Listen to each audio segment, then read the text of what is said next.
Next stop on Woody Allen's travelogue, the French Riviera. You're watching Beyond the Trailer's review of Magic in the Moonlight. You're a very clever little humbug. I think you'll trick me into showing you how I deceive people. Stanley doesn't believe in spiritualists. He thinks you're all scoundrels. She's quite likable, even if she's a fraud. My mental impressions are cloudy. Are they cumulus clouds or cirrus? You're making fun of me.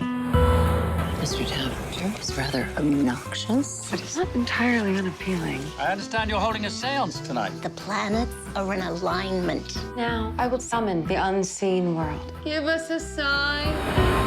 The more I watch her, the more I'm stunned. When his career seemed to sputter, Woody Allen packed his bag and said so long to his hometown and muse, New York City.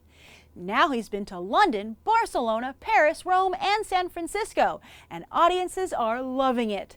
The Academy loves it too, with Match Point and Blue Jasmine nominated for Best Original Screenplay, while Midnight in Paris won. And of course, Penelope Cruz and Cate Blanchett walked away with Oscars as well. And Allen does such a stunning job showcasing these cities that last year the mayor of Rio de Janeiro in Brazil offered to cover 100% of the production costs if Allen would shoot his next film in the South American city, telling naysayers that the publicity and resulting tourism would make it worth the expense. Unfortunately for now, Allen has no plans to shoot in Rio. Instead, his next film will take place in Newport, Rhode Island, starring Joaquin Phoenix and Emma Stone. Yes, she stars here in Magic in the Moonlight as well, making her Allen's latest muse of flesh and blood. Allen is famous for his leading ladies and often picks favorites. First there was Diane Keaton, then Mia Farrow, Scarlett Johansson, and now apparently Stone.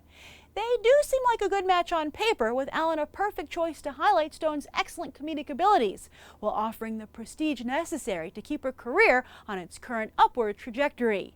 Yes, thanks to the Spider-Man reboot, Stone has become a household name, but making the two films, essentially back-to-back, has taken her out of Hollywood rotation for some time now, especially considering what a big splash she made back in 2010 with Easy A, quickly followed by Crazy Stupid Love and The Help.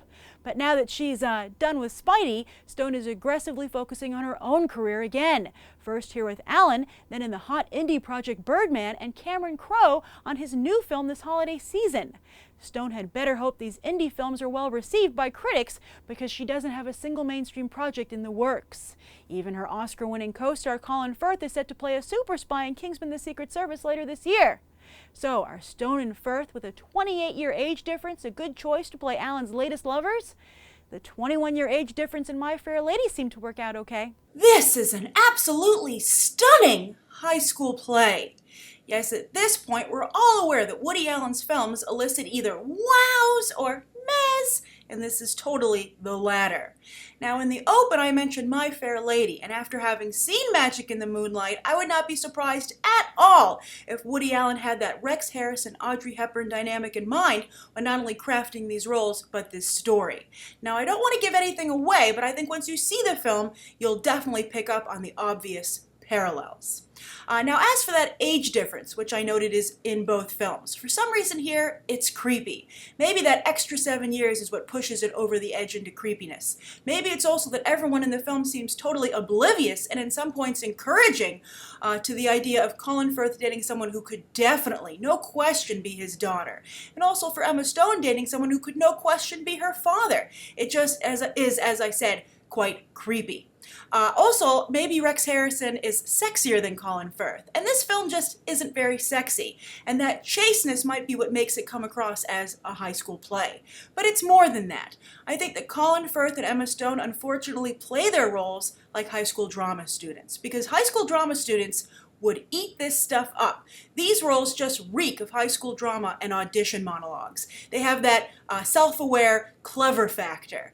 And I think that Emma Stone and Colin Firth, instead of disappearing into these roles, play them like they want the credit from the audience. They're very aware that they're brilliantly pulling off these jokes that Allen has written for them, these quirky personas, and they very much want you to recognize that. And it just as I said, it makes it seem like a high school play rather than a professional production.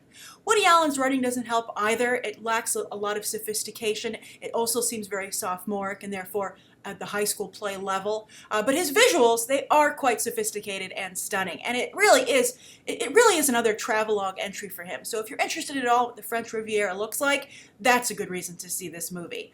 And it's fascinating to see Allen morph. You know, I would say maybe evolve in some ways, but you know, some people might prefer his older work. But you have to acknowledge that he's done a wonderful job transitioning from this indie, gritty, realistic filmmaker who depicts New York in that manner to someone who has almost Hitchcockian glamour in the way he depicts Europe. And also, I think, to some degree, Blue Jasmine. But just stunning. If you were blown away by how he depicted Paris, he does just as good a job with the French Riviera. So I think this is a harmless little movie. If you're a diehard Woody Allen fan, you might want to check it out. If you're a big Emma Stone fan, she does have her moments.